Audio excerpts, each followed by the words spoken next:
Good day, Staffordshire. Welcome to another eating an oatcake every day. Now this one's a little bit different because I'm with Jace. Yeah.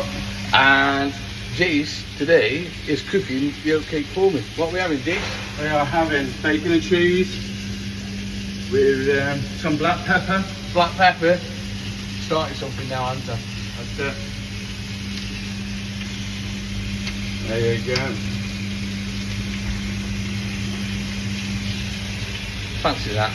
It's took us all this time to get someone to cook an oatcake for me. I can't believe it. Right, Jason. This is day 34 of eating an oatcake and I haven't made it myself. Okie dokie. You have to guess what sauce it is. I've got to guess what sauce it was.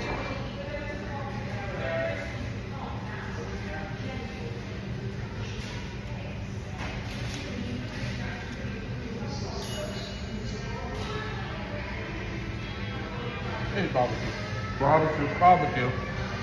Barbecue, cheese, black pepper. Black pepper.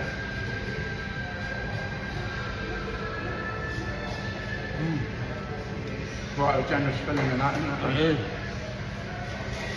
Very generous. This has got me up there with one of the best oatcakes anyone's ever made me. No, I think it's so filmy. It's deep, right? Delicious, sir. Very nice. I love that, this. How's that? Absolutely fantastic.